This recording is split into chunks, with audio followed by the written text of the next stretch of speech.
Hello and welcome to Retro Reviews, my channel where I review my favorite retro video games of all time as well as some modern releases I have recently finished. Now I typically talk about games that I really like, but today I want to throw some negativity out there. I had a comment recently that's saying, hey, I like the positivity, but where are the 10 worst games list? And I have been thinking the same thing lately actually, so I'm on the same wavelength. I want to talk about 10 games that I really did not enjoy.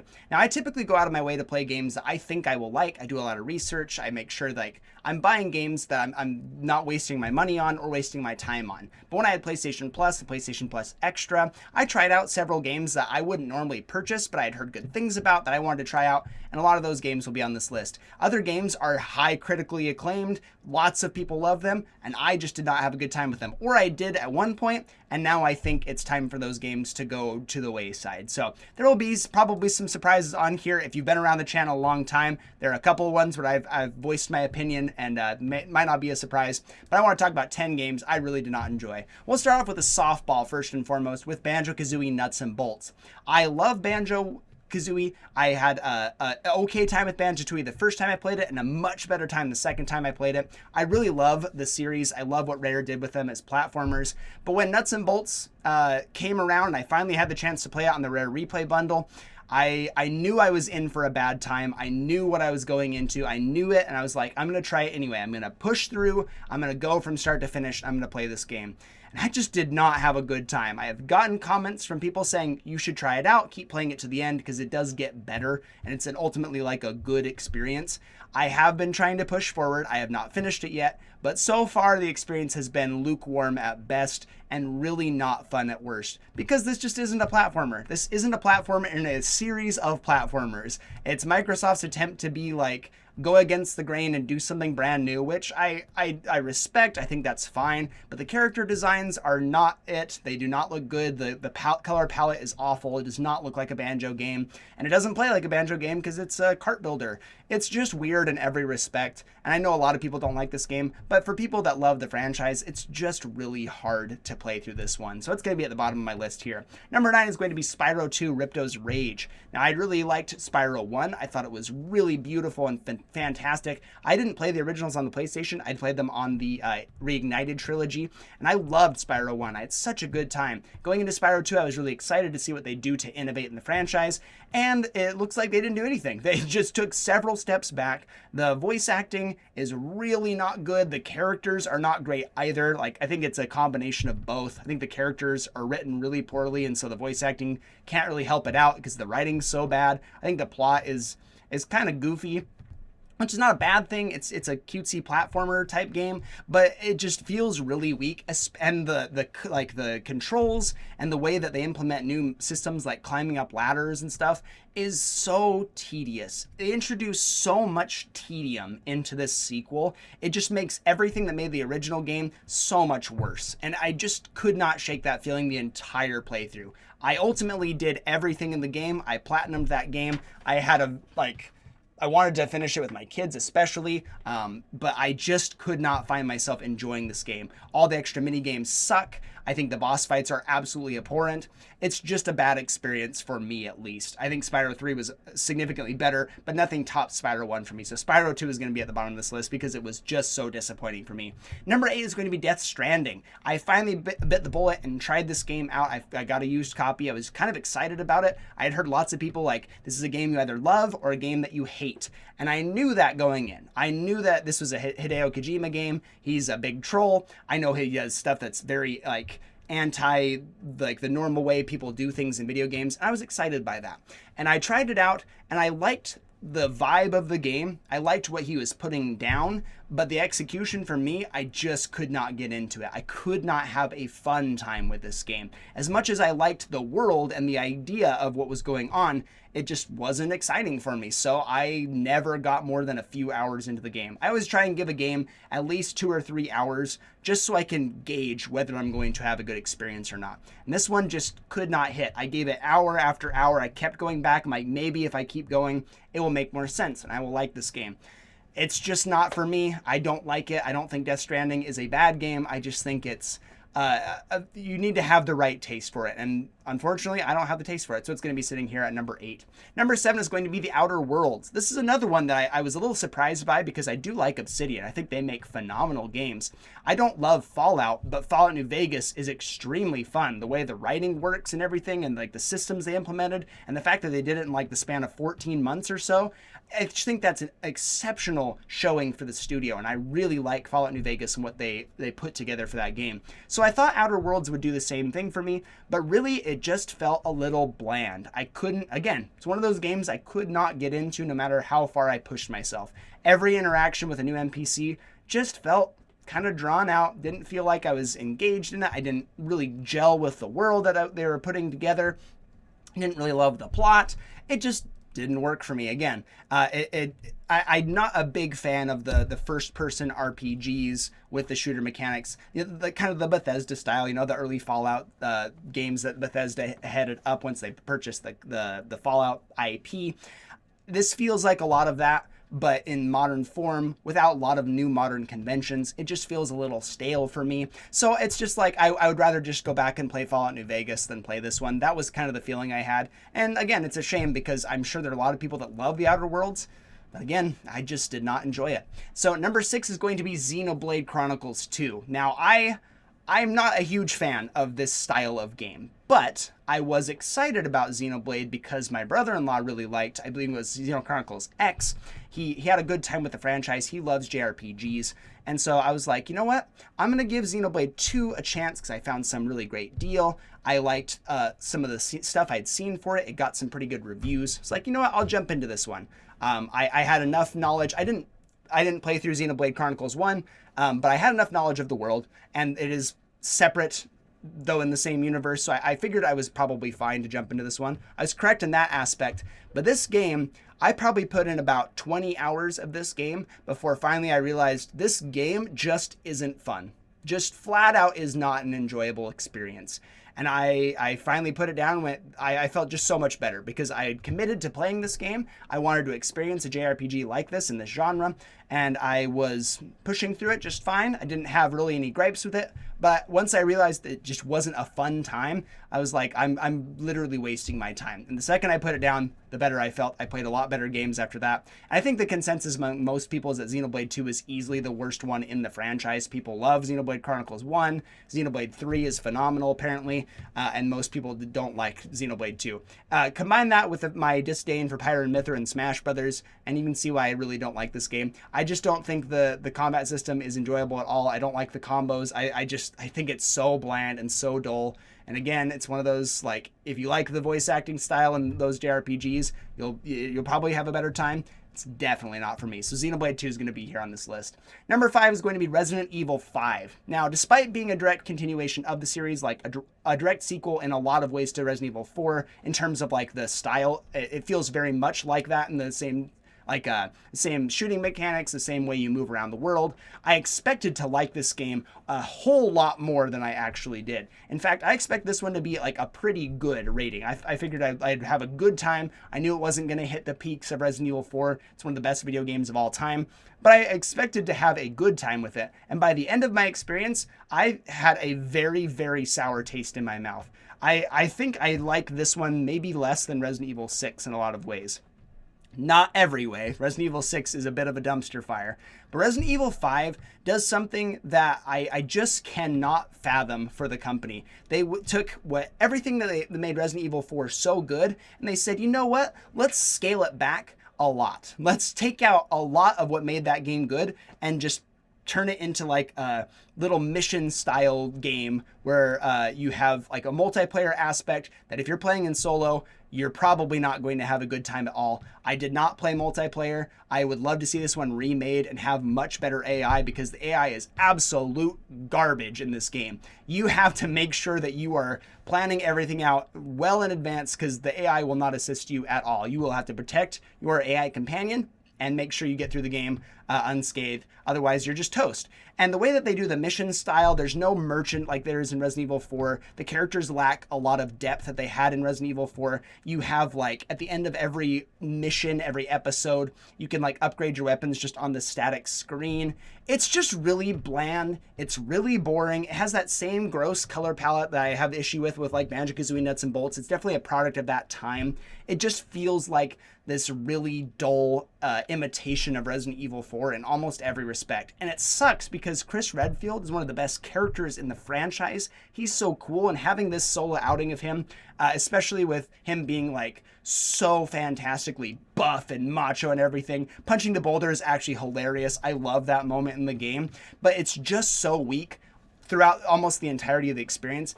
By the time I got done with it, I'm like, wow, I just literally wasted so much time. So Resident Evil 5 is definitely going to be right in the middle of my list here. Number 4 is going to be Days Gone. This is another example of a game that really disappointed me because I was expecting to like it a lot more. I had heard that this game takes a long time to get going, but once it does, it really takes off and it's really fun.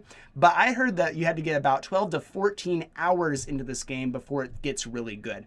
And I can absolutely see that because it starts off at a snail's pace. This game is so dang boring. It's so tedious. It does not feel great to control. That was something I was expecting a little bit more of. I expected something more in the vein of The Last of Us. I knew this wasn't like a Last of Us clone in any respect. I knew this was going to be its own thing. I knew Freakers were going to have their own AI and everything. I was excited to test that out. But the game controls kind of wonky. I could never get over how it felt to move around and explore the world. It just felt unpolished. And I just could not get into it. The story feels weak at the beginning. I had heard again that it really takes off, that it starts to get really nuanced and interesting. Like the first third of the game is about 12 to 14 hours, and then you've got another 26 hours after that to play the rest of the experience. I do not have enough time to invest 14 hours of my life into a game I don't enjoy and then expect to enjoy it. Because what if I don't enjoy it after that? It just seems like a big waste for me. And again, about 2 or 3 hours into this game, I went, this game just isn't it. It doesn't feel good to play. I don't like the narrative that they're telling. I just don't think it's very good. And so I feel bad for the studio because I know a lot of people did enjoy this game. It sold very well, but it does get a lot of flack, I think, because that first act is so weak. If they do like a remastering, I'd love them to retool the first act and make it feel a little more polished in its gameplay. And I think this could be a really fantastic experience. But for me, I'm not wasting that time to invest into a game that I don't enjoy at the beginning. Number 3 is going to be Horizon Zero Dawn. This one is a hard one for me because I like what they did with the studio initially. What the studio did with this game initially. I really like the story that they set up. It's really cool and interesting. The robot dinosaurs around the world are really like unique and again, an interesting idea to be implementing. Aloy is a fantastic character. I think the way that they do voice acting and the face capture and everything, they did a really good job. It all comes together really well. And the first few hours of the game, I had an exceptional experience with. I probably got about 10, 12 hours into this game before I finally put it down because I just stopped having fun. It just was not appealing to me anymore because the world map is too cluttered. It feels like a Ubisoft kind of style of open world in a lot of ways. It feels very bright lights everywhere flashing, do a billion different objectives, gather a bunch of random crap that you can forage for, and then bring it to some random person. I know that's not the entire experience, and I'm sure if I just followed the main path, I would have had a better experience, but my brain likes to go a lot of different directions. I like exploring a world, especially one that looks really beautiful like this one does, and I just was not finding enjoyment exploring and doing the side quests and stuff. They felt really tedious and really dull. They lacked a lot of life. And I put this game down for a while and I tried coming back to it later and I could not get back into it for the life of me. I really tried. I wanted to get into Horizon Forbidden West because it was free on PlayStation Plus Extra. I wanted to make sure I utilized my time with that subscription. And I just couldn't do it. I couldn't bring myself to do it. So really strong opening experience, but it just petered out so quickly for me. And again, it's a shame. I've heard so many good things about the storyline and how it keeps going, but I don't know if I'll ever go back to it just because it stopped captivating me. It stopped being fun. And when the game stops being fun, I just don't feel like it's worth playing anymore.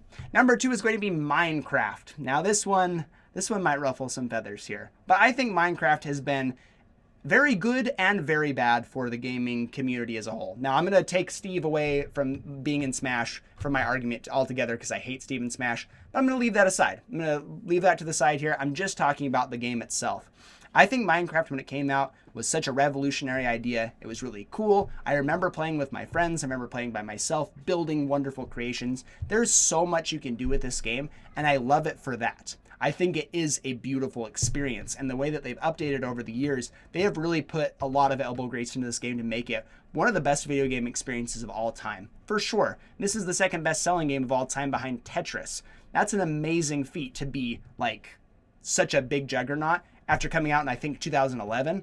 That's a really phenomenal, or maybe was it even later than that? Whenever it came out, that's a really phenomenal feat. I'm very impressed by that. But what Minecraft has also done is contributed to things like little kids culture in a way that I just really despise. I really hate that every kid will have like a YouTuber that they watch, a Minecraft YouTuber or 50 that they watch that just warp their perspective of video games in a lot of ways. There are so many good video games to be spending hundreds or thousands of hours playing Minecraft. I hate it when I will be like talking to my my friends' kids or my nieces and nephews, and they talk about Minecraft and how much time they spend watching Minecraft, playing with their friends, playing Minecraft, doing like all these random mods and everything. It just drives me nuts. There's just too many good experiences out there to be wasting your time on the funny block game. I love the creation aspect of it. I love that you can build really cool things in this game, but I just don't like all the extra crap that they throw into this game. The modding, the extra nonsense that you can do, all of the internet culture surrounding Minecraft really ruffles my feathers. So it's up here because I just think it's done a lot of bad for the space as well. But number one's going to be The Elder Scrolls V Skyrim. Again, if you've been around the channel long enough, I did a full video on this. I think it's called I Really Don't Like Skyrim. I'm making some face on the thumbnail. I just don't. I don't think Skyrim is an experience that has a lot of longevity, unless you're playing with mods. I think that's probably the best way to do it. But the base experience, the biggest problem I have with this game is that it has not changed over the decade and several years since it's been out, despite having a million re-releases. Bethesda's had every opportunity to innovate on this game and make it more polished, make it more robust, make it more fun in terms of its combat especially, and they have done nothing because people are just going to keep buying it. And I just don't like that at all. Elder Scrolls 6 isn't coming out for another half decade, almost certainly. We have not seen heads or tails of it since they announced it forever ago. And all they announced was just the title screen that it was in development. This game's not coming out for forever, and they're just riding the coattails. Bethesda has not been in the gaming community's good graces as of late. The Starfield DLC is not great, and from what I have heard, it's like a $40 DLC, and for something like that, you'd expect a much more robust DLC, but this one is not worth most people's time. Most people say it's pretty tedious, not that great, pretty weak, and then it's $40 or $30, wherever it is. And Starfield itself was a little bit polarizing, mostly good, but the same like issues persist that they haven't really innovated on their normal ideas for how the gameplay goes about, the gameplay loop, in a long time, probably since Skyrim. Skyrim was like the last time they really did anything innovative, and that game feels incredibly dated in its gameplay loop. The combat is awful. It's not good. The fact that most people will go to a sneak build with archery is very telling. I tried to do a melee build in every RPG I ever play because that's what I like doing, and melee feels abysmal. Magic feels abysmal. Shooting an arrow, at least it's a little bit enjoyable. You can get your sneak up and then walk right in front of people, and that's really funny. The world itself is gorgeous. The storytelling can be really good at times, but I hate how generic the dungeons are. They've got the copy-paste dungeons because the world is so huge, and they all feel about the same in terms of how you explore them and the enemies that you encounter. It's just not fun to play. And again, a game should be first and foremost fun, and I do not have fun with Skyrim. Again, if you're playing with mods and stuff, it's probably the way you should play it, but I just feel like this game needs to go the way to the wayside here, because again, there's so many other great experiences with much better combat systems, much better gameplay loops, that we shouldn't just be playing Skyrim over and over and over again. And Bethesda needs to get off their butts and make an innovative system that's worth your time, because that's my biggest gripe with Skyrim, is that they just gave us a new Elder Scrolls game with much better combat. I'd probably be singing a different tune. I'd say, you know what? Skyrim is old, but it was innovative when it came out and it was phenomenal, and I can appreciate it there. But because it just keeps getting re-released without any major updates, without any changes really at all, it just really rubs me the wrong way. So that's my list. Get a little negativity in your day. Let me know in the comment section down below what you think. Thank you so much for watching, and I'll see you in the next one.